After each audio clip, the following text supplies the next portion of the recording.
Alright, hey y'all, I'm here to answer some of the questions that some of you may have had from the point solution questions from last week. So I had some people wondering how to know how to go from the larger to smaller or smaller to larger and know when to divide and when to multiply. So I'm going to go over that. I'm going to do question number 10 in the PowerPoint where we have that 870 gram dog. We know that we need to put this first in kilograms and then we will put that into pounds, okay? So in order first to do that, I kind of want to show you first that we'll put this into an equation where we just put the conversions in it. So we know 1 kilogram is the same as 1,000 grams,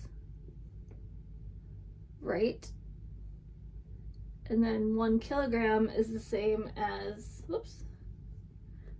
2.2 pounds. Okay? So anything that has a 1 in it is always going to be the larger unit of the two. So between these two, our kilogram is going to be the larger, our grams are going to be the smaller.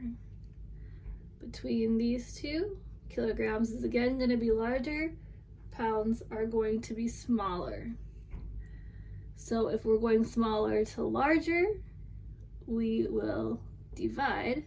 And if we're going larger to smaller here, we're going to multiply. So again, if it's a 1 that equals something, it's always the largest number. So then we can go ahead and bring down our numbers. So we are going to start with 870. And then we need to divide that by 1,000 to get our kilograms and multiply that by 2.2 to get our pounds.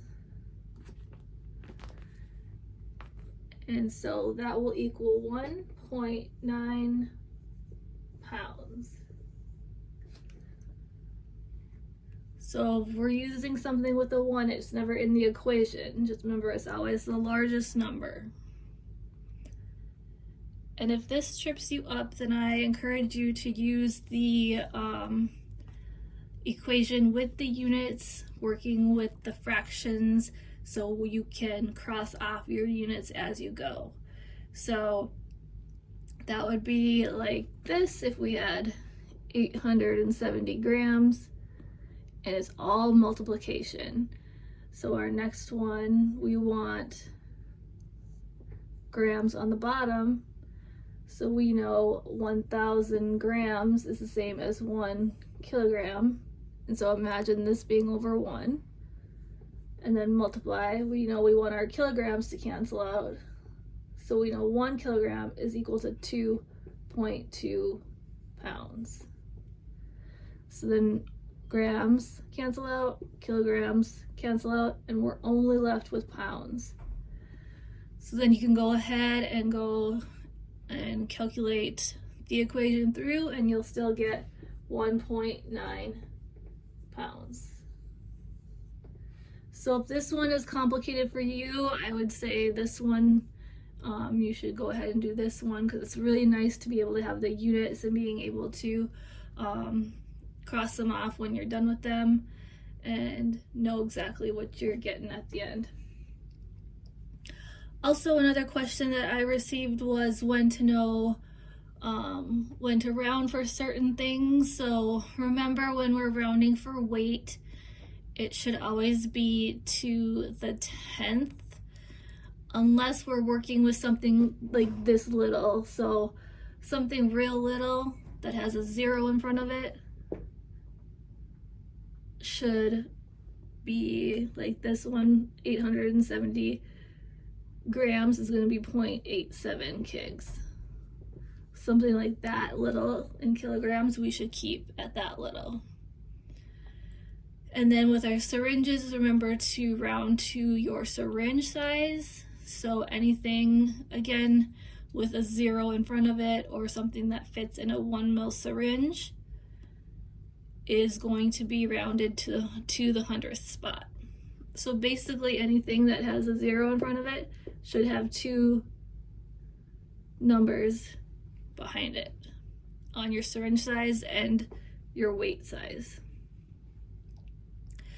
Everything else, if you round to a whole number or to the 10th, that's good enough for me. I will calculate both answers and it'll be fine for the exam. So don't worry about those. Just the main ones are the weight and the syringe size. These are the 2 that you could possibly get wrong if you don't round those 2 to the correct degree. So I hope this clears some things up. Let me know if you need any extra help or if this just you need some more clarification on this as well. Thank you.